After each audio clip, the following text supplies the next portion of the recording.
Bapak, Ibu, dan teman-teman sekalian, selamat datang dalam video tentang kekerasan seksual dan kekerasan berbasis gender dalam proyek kepemimpinan lokal dalam kesiapsiagaan dan perlindungan bencana atau LLBPP Project.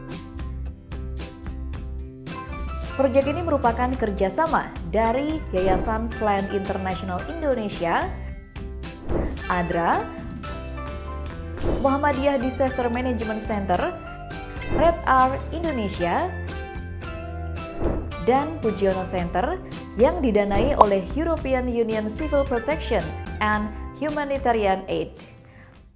Nama saya Indria Sastrotomo dan saya akan memandu teman-teman dalam video ini. Dalam video kali ini kita akan membahas mengenai kekerasan seksual dan kekerasan berbasis gender dalam situasi bencana. Apa itu? Mengapa perlu dilakukan dan bagaimana melakukannya? Berikut ini adalah hal-hal yang perlu diketahui oleh aktor-aktor kemanusiaan. Indonesia menyimpan banyak potensi kekayaan alam. Namun, seiring potensi tersebut banyak juga bencana yang terjadi.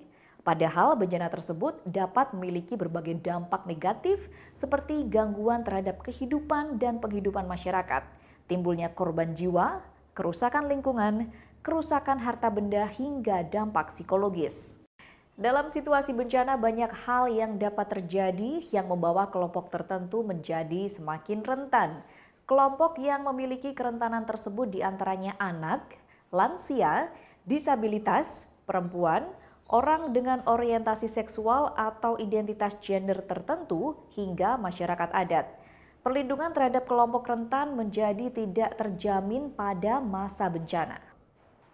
Lalu apa dampak dan kerentanan yang dihadapi kelompok-kelompok tersebut? Salah satunya, mereka berisiko menghadapi kekerasan dan eksploitasi seksual. Faktanya, pada saat pasca bencana, kekerasan seksual juga meningkat. Padahal dampak kekerasan seksual dan kekerasan berbasis gender sangat beragam, hingga kondisi kesehatan reproduksi seksual dan kesehatan jiwa dari penyintas. Nah, oleh karena itu pengetahuan mengenai pencegahan kekerasan seksual dan juga kekerasan berbasis gender menjadi sangat penting. Pertama-tama mari kita sama-sama mendiskusikan apa itu kekerasan berbasis gender. Sebelumnya tentu kita perlu memahami bahwa apa yang disebut gender berbeda dengan jenis kelamin. Jenis kelamin bersifat biologis dan tidak bisa dirubah, sedangkan gender bersifat sosial dan dilekatkan oleh masyarakat. Jenis kelamin sifatnya kodrati, sedangkan gender dapat berubah sesuai zaman, masa, waktu, budaya, adat, dan tradisi. Lalu apa yang dimaksud dengan kekerasan berbasis gender? Kekerasan berbasis gender atau sering disebut KBG adalah kekerasan yang terjadi karena adanya ketimpangan relasi antara laki-laki dan perempuan atau relasi kuasa yang diakibatkan oleh perbedaan gender dalam masyarakat serta konstruksi budaya dalam masyarakat. Kekerasan berbasis gender seringkali terjadi secara berulang, bersiklus, dan memiliki pola yang jelas, yaitu adanya keinginan untuk mengontrol orang atau pihak yang dianggap tidak berdaya. Lalu apa yang dimaksud dengan kekerasan seksual? Kekerasan seksual adalah setiap perbuatan merendahkan, menghina, menyerang, dan atau tindakan lainnya terhadap tubuh yang berkaitan dengan nafsu perkelaminan, hasrat seksual, dan atau reproduksi. Dilakukan secara paksa, bertentangan dengan kehendak, dan tindakan yang menyebabkan seorang tidak mampu memberikan persetujuan dalam keadaan bebas karena adanya ketimpangan relasi kuasa, relasi gender, dan sebab lain. Akibatnya adalah penderitaan atau kesengsaraan baik secara fisik, psikis, seksual, ekonomi, sosial, budaya, dan atau politik. Selain kekerasan seksual, ada juga yang disebut dengan eksploitasi seksual. Eksploitasi seksual adalah sebuah penyalahgunaan kekuasaan untuk mendapatkan seks. Eksploitasi ini melibatkan pertukaran sesuatu atau barang, jasa, uang, dan lain-lain. Lalu apa bedanya dengan kekerasan seksual? Kekerasan seksual dan eksploitasi seksual sama-sama bentuk penyalahgunaan kekuasaan dan menempatkan penyintas sebagai sebuah objek seks. Namun eksploitasi seksual pasti bertujuan untuk mendatangkan keuntungan bagi pelaku. Di awal kita sudah melihat bahwa dampak kekerasan seksual dan kekerasan berbasis gender sangat banyak. Mari kita bahas lebih lanjut lagi tentang dampak-dampak ini. Pada dasarnya kekerasan berbasis gender ini memiliki dampak yang sifatnya jangka panjang maupun jangka pendek. Beberapa dampaknya adalah: 1. Dampak fisik. Seperti luka yang sangat berbahaya, bahkan bisa berefek pada disabilitas atau bahkan kematian. Bisa juga kehamilan yang tidak diinginkan, serta resiko terjangkit penyakit menular seksual. 2. Dampak psikologis seperti problem kejiwaan, stres dan depresi, trauma berkepanjangan, kehilangan kepercayaan diri, dan lain sebagainya. 3. Dampak sosial, budaya, dan ekonomi seperti dikucilkan oleh lingkungannya, ketergantungan ekonomi, rentan menjadi korban perdagangan orang, dan mendapatkan stigma-stigma negatif lainnya.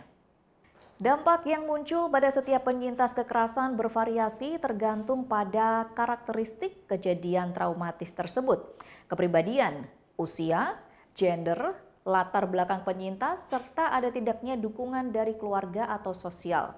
Karena adanya dampak-dampak yang khas ini, maka proses pemulihan, penyelidikan, dan proses pengadilan harus mempertimbangkan reaksi-reaksi tersebut. Nah, saya kira sudah banyak yang kita pelajari ya. Sekarang mari kita lihat kembali apa yang kita pelajari. Jadi kita sekarang sudah mengetahui: 1. Situasi bencana yang menambah kerentanan dari kelompok rentan seperti perempuan, lansia, disabilitas, anak, orang dengan identitas gender tertentu, dan masyarakat adat sehingga muncul resiko kekerasan seksual dan kekerasan berbasis gender. 2. Perbedaan gender dan jenis kelamin. 3. Definisi dan bentuk-bentuk kekerasan seksual dan kekerasan berbasis gender. 4.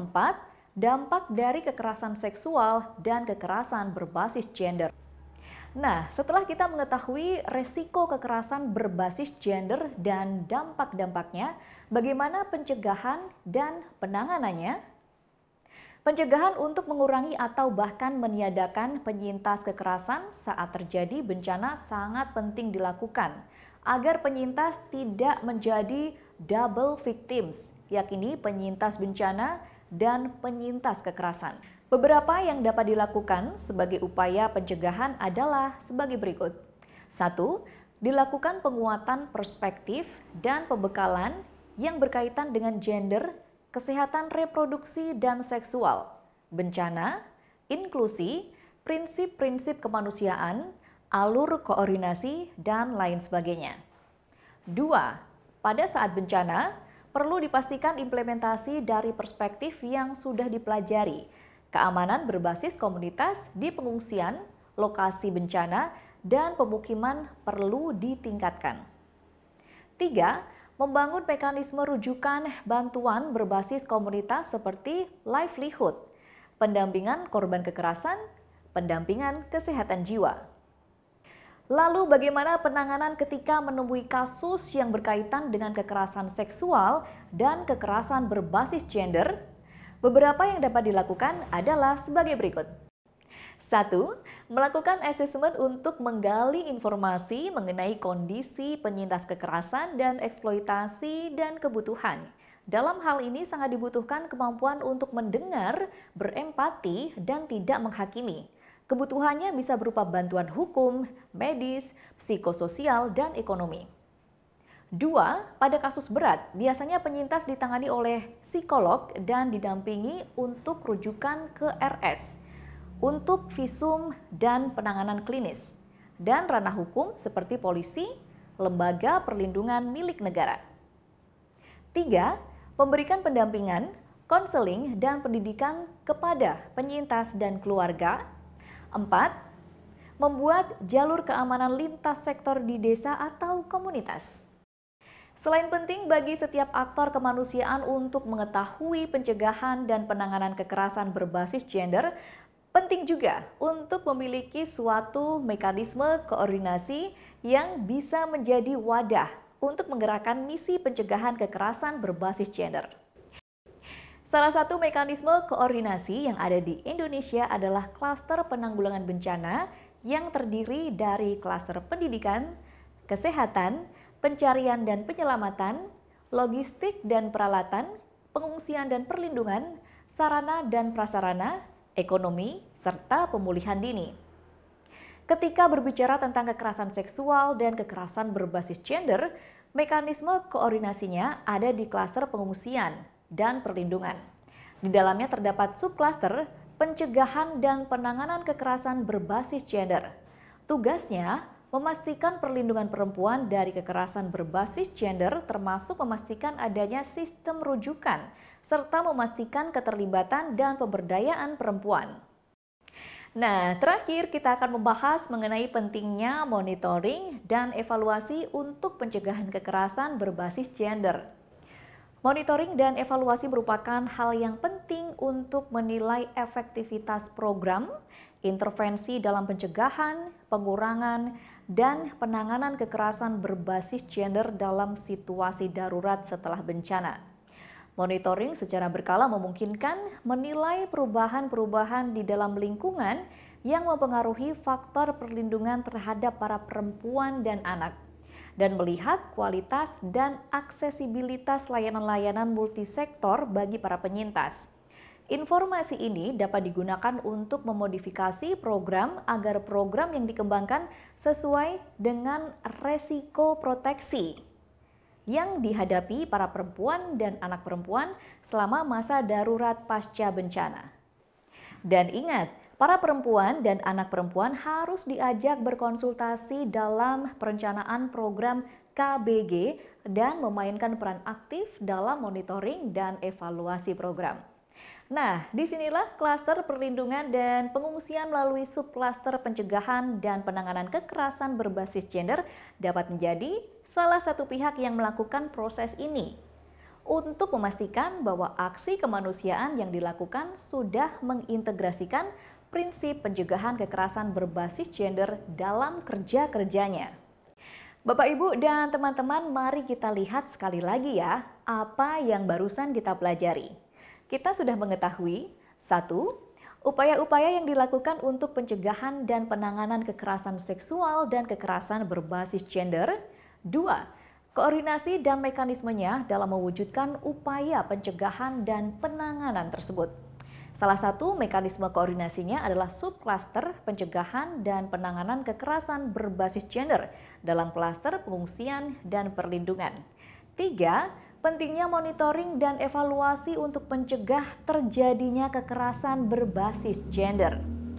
Nah, itu tadi rangkaian pembelajaran tentang pencegahan dan penanganan kekerasan seksual dan kekerasan berbasis gender dalam situasi bencana.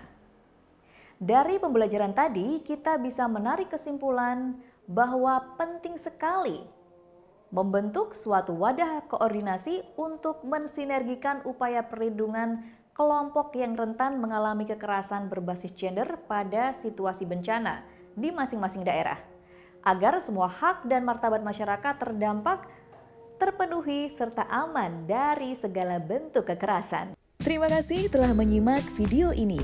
Jangan lupa mengakses video-video pembelajaran lain yang berkaitan dengan proyek kepemimpinan lokal dalam kesiapsiagaan dan perlindungan bencana atau LLDPP Project. Saya Indria Sastrotomo, sampai jumpa di video-video lainnya.